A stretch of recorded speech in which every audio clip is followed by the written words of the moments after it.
Buenas tardes y gracias por su sintonía. Hoy tenemos un programa muy especial y muy interesante porque tenemos hoy con nosotros a la asistente fiscal estatal, a Marie Matos, y ella nos va a explicar el proceso de los casos en criminal o penal. Pero como siempre, antes de empezar el segmento de hoy, le damos las gracias al equipo de producción de WLRN, empezando con el superdirector Al Chocoy. Muchísimas gracias por hacer esta programación en español posible. Gracias a Ricardo, a John, a Gus y a Charlie. Y como siempre a ustedes, muchísimas gracias por estar con nosotros todos los domingos. Y ahora, con gran orgullo, les presento nuestra invitada de hoy, Marie Matos. ¿Cómo está, Marie? Buenos días, muchas gracias por la invitación. Un placer estar aquí. De verdad es un placer tenerla. Usted es una inspiración a no solamente muchos de los abogados, pero a las mujeres profesionales. Usted es una inspiración y vamos a aprender mucho hoy. Pero como siempre, ¿nos puede explicar quién eres y cómo es que usted llegaste a ser una asistente fiscal estatal? Bueno, yo soy nacida y criada aquí en Miami de padres cubanos, como muchos, de mucho orgullo, y me crié toda la vida aquí. Estudié en la escuela de Lourdes, de high school, bachillerato, y entonces fui a la Universidad de Miami, estudié periodismo y me gradué de periodismo en el 94, y después entré en la escuela de leyes 2 años más tarde y me gradué de la escuela de leyes en el 99.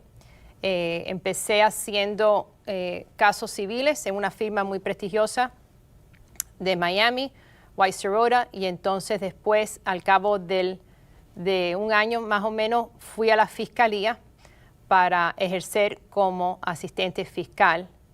Cuando estaba en la escuela de leyes había trabajado en la fiscalía como una consejera, ayudando a los abogados a preparar sus juicios y contactar a las víctimas y a los testigos de los casos para traerlos a juicio y mantenerlos informados del proceso. Y entonces, de verdad que me quedó eso por dentro y decidí ir a la fiscalía y estoy ahí desde el 2001. Y para mí es muy impresionante porque, como usted, yo también fui a la escuela de las leyes y usted estaba trabajando full time y también estaba en la escuela. Sí. Y para mí es muy impresionante. ¿Cómo es que usted pudiste manejar eso? Bueno, de verdad que en ese entonces la Universidad de Miami tenía una escuela de leyes nocturna y entonces pude hacer las dos cosas a la vez y tenía muy buenos compañeros que también estaban como yo trabajando. Entonces era una atmósfera muy colegial, ¿no? Todos nos ayudábamos porque queríamos terminar y poder ejercer, y entonces cuestión de organización como todo y de trabajo, pero se puede lograr. Bueno, cuéntanos, estaba trabajando por un bufete y Sí. entonces entraste a la fiscalía. Para nuestros televidentes que quizás no saben, bueno, es muy importante tener ese sistema, pero ¿nos puede explicar quiénes son los fiscales? Sí, con mucho gusto. Bueno, el trabajo del fiscal es hacer justicia, ¿ok? No es ganar un caso ni conseguir una condena para una persona. La cosa es llegar a la verdad.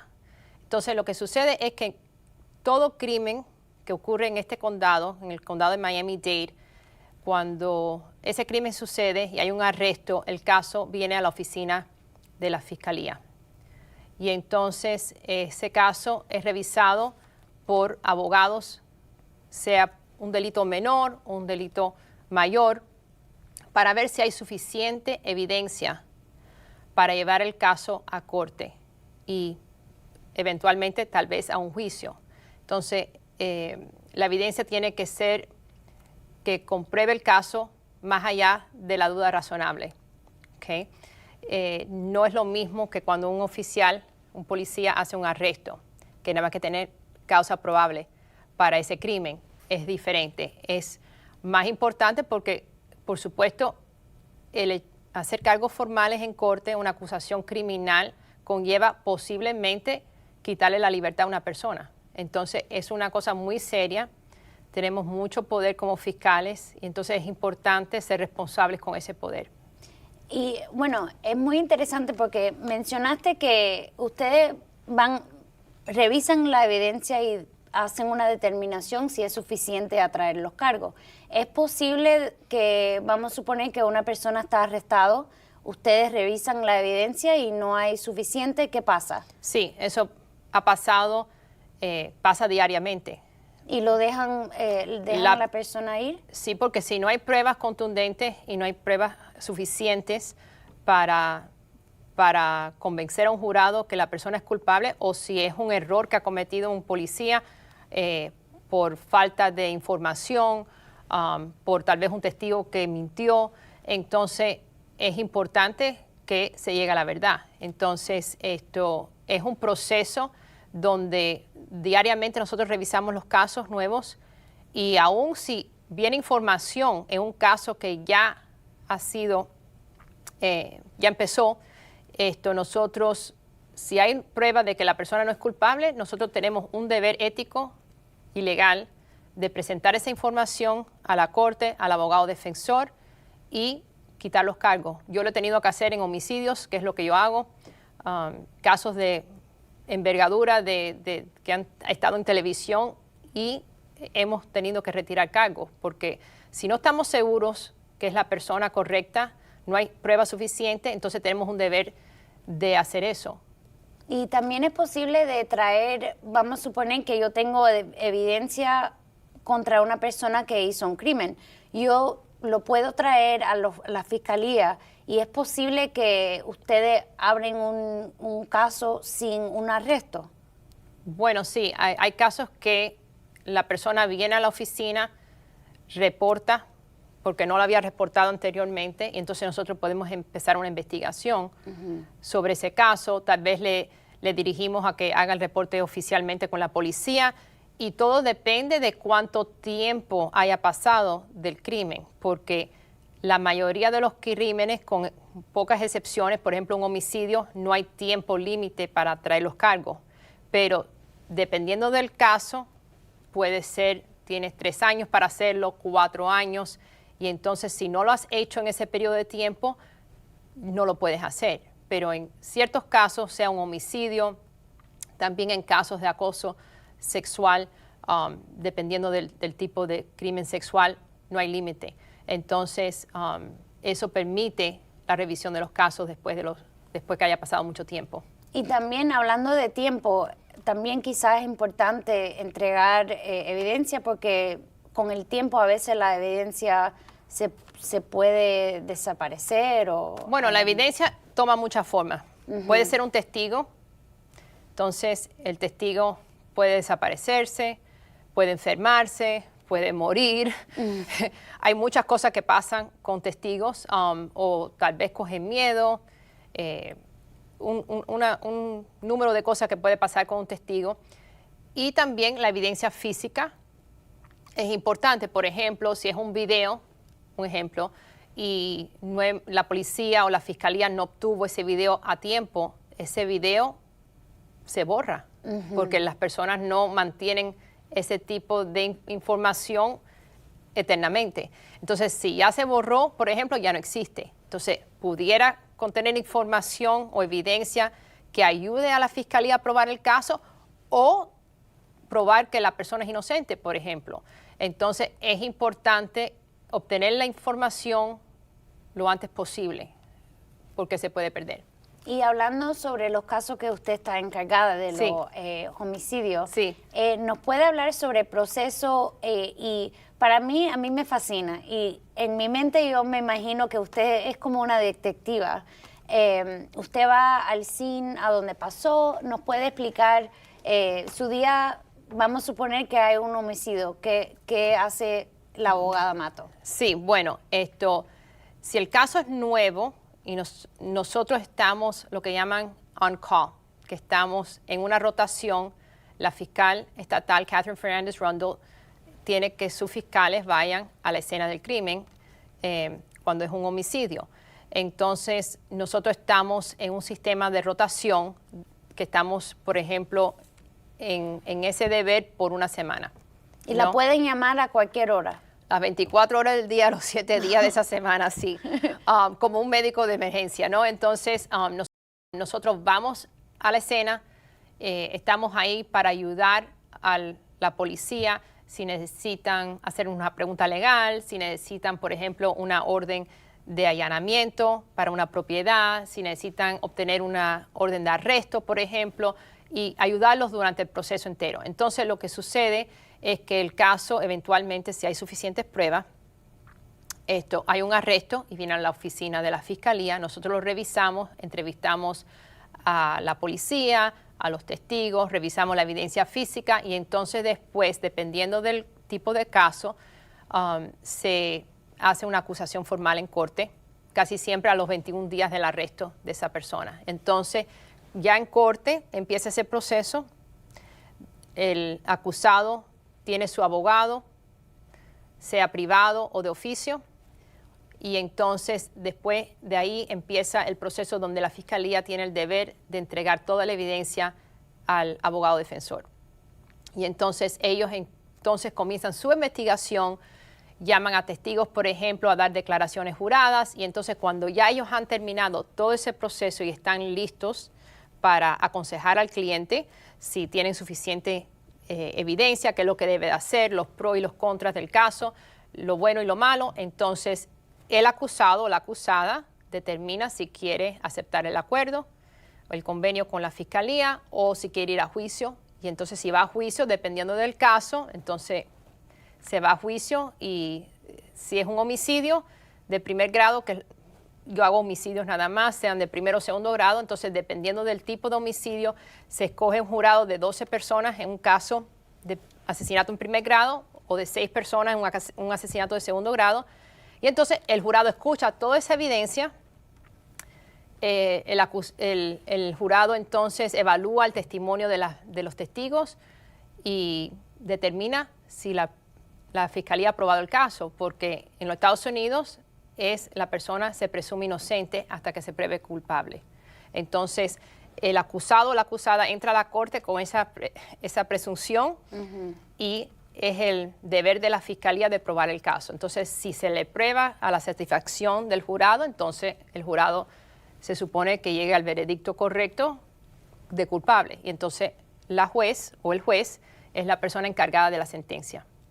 Sí, yo quiero hablar mucho sobre eso, los jurados, pero antes de entrar en esa área, ¿nos puede explicar? Mencionaste un acuerdo. ¿Es típico para una persona que, vamos a suponer que está arrestado, está en la cárcel y le dan una opción, o va a juicio o puede tomar otra opción? ¿Eso es típico? ¿Y qué es esa opción? Sí, bueno, ya cuando se hace un arresto y se hacen cargos formales en corte, el caso se va a resolver una de 3 formas. O la fiscalía no puede hacer el caso porque perdió las pruebas o encontró información contraria y lo correcto es desestimar esos cargos, entonces ya se acabó el caso. ¿Okay? Entonces eso es posible. Hay programas también para personas, depende del crimen por supuesto, que es la primera vez que han entrado al sistema y hay muchos programas disponibles hoy en día para que esa persona rectifique su conducta y entonces al terminar ese programa se le quitan los cargos. ¿Okay? Eso es una opción. Pero, así que eso es la desestimación de los cargos. Puede llegar a un acuerdo, ¿okay? Ese acuerdo puede ser supervisión de probatoria, un arresto domiciliario, puede ser tiempo en la cárcel local o puede ser prisión, dependiendo del tipo de crimen. Entonces, eso es una cosa que es entre el abogado, defensor y el cliente que hablan sobre eso. Se llega a un acuerdo tal vez con la fiscalía y entonces ahí se cierra el caso. Si la persona, porque mantiene su inocencia o porque cree que no le conviene o que el caso es tal vez un caso débil en evidencia, quiere arriesgarse a ir a juicio, entonces se va a juicio. Y entonces ya eso no queda en manos de nadie, sino del jurado. ¿Y es típico a ofrecer a una persona que tiene los cargos de homicidio, a darle una opción de tiempo menor? O depende del caso, ¿ok? Porque a veces hay casos que sí es un homicidio, pero el caso no tiene suficiente evidencia que es un riesgo para la fiscalía ir a juicio, por ejemplo.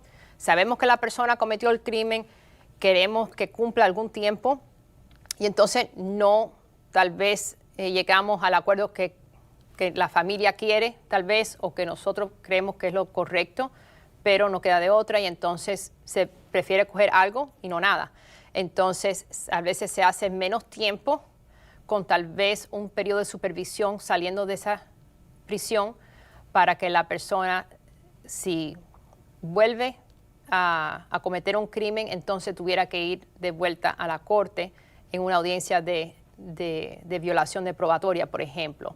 Pero la mayoría de los casos en general se resuelven por medio de un acuerdo, porque son tantos los casos como los que ya se saben por ver las noticias que hay muchos crímenes, especialmente violentos, ¿no?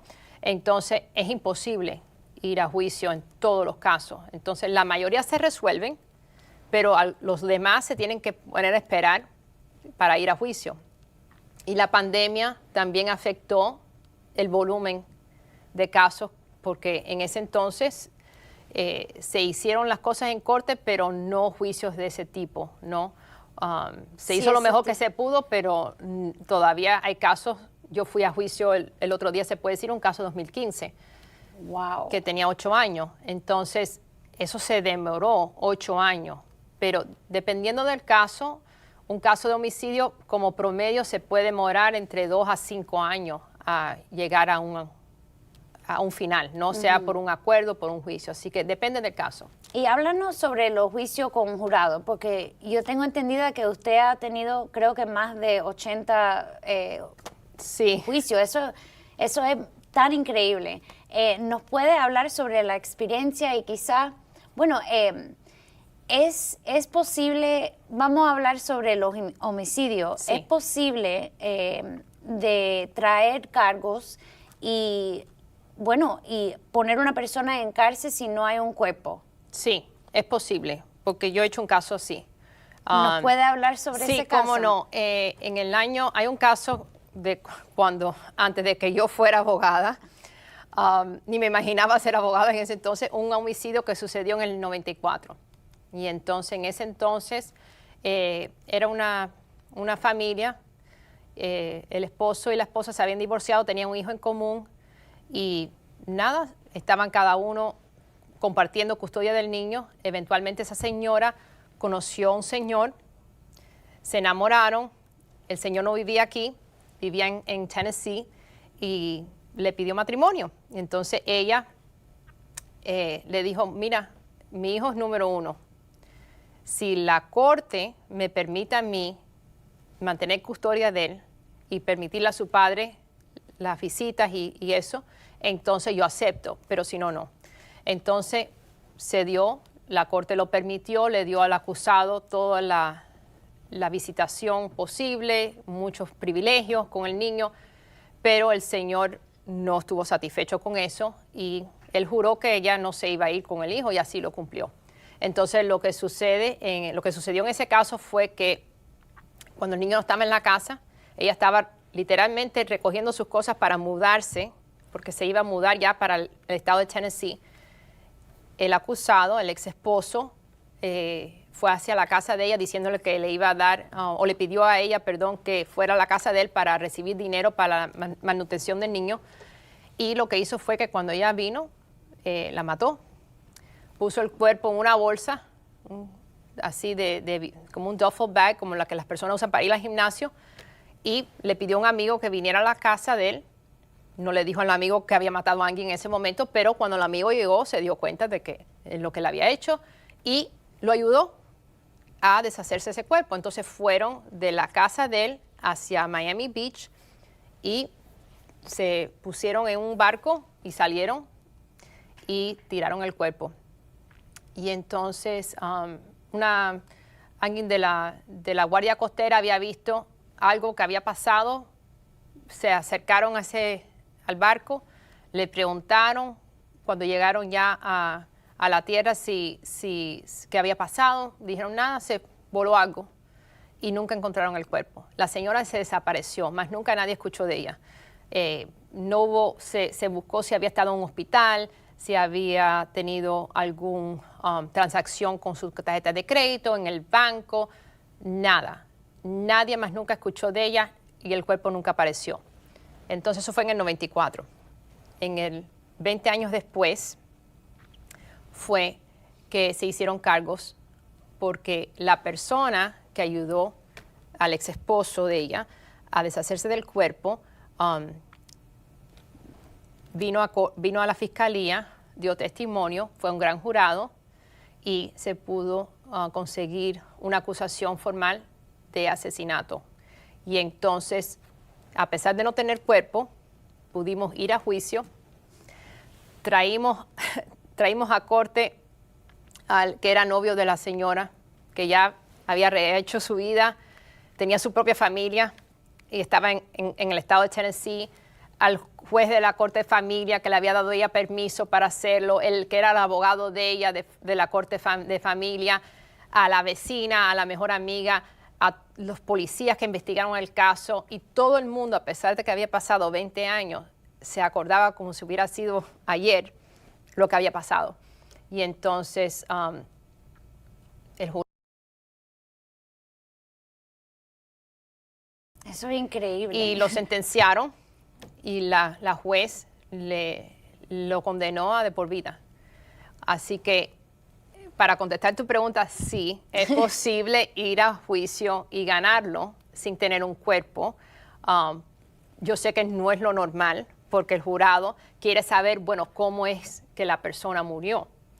Pero era obvio que ella había muerto y basado en todas las circunstancias del caso, se sabía que él le había dado un golpe, la estranguló y la metió en la bolsa y la tiró como si fuera una basura en el mar y nunca la encontraron. ¿Y era suficiente con el testigo solamente teniendo, bueno, obviamente que tenía testigo de todo el mundo que estaba en eso? Fue no solamente la persona que dijo, sí, yo fui a la casa de él y lo ayudé. Sí, lo ayudé, pero al final del día había que probar a dónde estaba esta señora, si había señales de vida, que habían todos los esfuerzos que se hicieron para localizarla, que hasta el US Navy se involucró en esa investigación porque se pagó para eso. Buscaron en el mar, como te digo, los detectives buscaron en los hospitales, porque tal vez la persona, vamos a suponer que se desaparece, se da un golpe, pierde la cabeza, pierde la memoria y termina en un hospital. Se chequearon los hospitales, los records telefónicos, se chequeó los bancos, las tarjetas de crédito, toda actividad de vida, ¿no? Que se puedan imaginar si se comunicó con un familiar, con una amiga, nada. Y entonces era obvio que esa señora la mataron. Wow. Entonces, y un caso así, ¿cuánto demora el jurado para hacer una decisión? Depende. Y en ese caso... De verdad que no creo que se demoraron tanto, no me acuerdo, porque yo he hecho muchos de estos casos, no me acuerdo para decirte específicamente, se demoraron 2 horas, por ejemplo, pero hay veces que un jurado se demora 1 hora y media, 2 horas, 4 horas, se pueden demorar días. No hay límite técnicamente en cuánto tiempo ellos tienen para deliberar y llegar a una decisión. Hay situaciones donde el jurado, cuando están en el cuarto debatiendo y revisando la evidencia, no se pueden poner de acuerdo y entonces le dejan saber a la juez, mandan una nota, tocan a la puerta, el alguacil viene y le lleva la nota a la juez llama a todo el mundo, el acusado, el abogado de la defensa, la fiscalía, y entonces ven la nota y dicen no nos podemos poner de acuerdo. Entonces la juez o el juez normalmente le dice, bueno, traten, les vamos a dar más tiempo, pero llega un punto a veces que no llegan a un acuerdo y entonces en ese caso se anula el juicio y hay que empezar de nuevo. Y entonces con otro grupo completamente diferente. Sí, diferente. Wow. ¿Y eso te ha pasado? No, a mí no me ha pasado, pero yo sé que le han pasado a compañeros y no es nada inusual. Wow. Y me encanta porque yo sé que usted está muy alegre de su trabajo y que traíste, bueno, son historias, o no historias, pero del... Sí, son recortes del periódico de muchos encanta. casos y cartas de familia de personas de las víctimas que dando las gracias, porque he hecho, como te digo, muchos casos. Por ejemplo, este aquí mismo es el caso del muchacho que mataron en la escuela de Coral Gables en el 2009, el estudiante Juan Carlos Rivera, que yo hice ese caso, fue a juicio. Y entonces el acusado era un muchacho, Andy Rodríguez, que también era un estudiante ahí, lo apuñaló por celo y lamentablemente el muchacho murió literalmente enfrente de los compañeros. Fue en el 2009 y me parece que eso fue a juicio como en el 2011 por ahí. Así que ese caso, yo creo que el superintendente Carvalho, que era nuestro superintendente en ese entonces, hacía muy poco que estaba aquí como superintendente. Yo sé que el que era el director de la escuela de Coral Gables en ese entonces, me parece que el apellido era Acosta, era su primer año ahí. Él acababa de empezar y eso sucedió en septiembre. Y entonces él nunca había tenido una cosa parecida. Y entonces eso, imagínate, cuando eso sucedió, cerraron la escuela, llamaron a la policía, el departamento de Fire Rescue, de rescate, todo el mundo. Y eso fue un caso muy triste, porque al final del día es un muchacho joven, inocente, murió, ¿no? Un muchacho que su familia lo había mandado de Cuba precisamente para darle un mejor futuro. Su madre estaba en Cuba, ella era doctora y es doctora, terminó viniendo aquí a enterrar a su hijo. Y entonces, eso fue un caso muy triste, pero también, y por el otro lado, tenemos un muchacho joven también que por inmadurez y por celo mató a otro muchacho y ahora se está pasando la mayor parte de su vida detrás de las rejas, y entonces eso también es triste, ¿no? Así que en esa situación, cuando uno ve a una persona joven desperdiciar la vida así, es muy duro verlo. Sí, pero su trabajo es muy necesario y por eso nosotros nos sentimos más safe. Y muchísimas gracias por estar con nosotros para educarnos en este sistema y ojalá puede regresar porque tenemos muchos más casos de hablar. Con mucho gusto. Hasta la próxima vez y a ustedes hasta la próxima semana.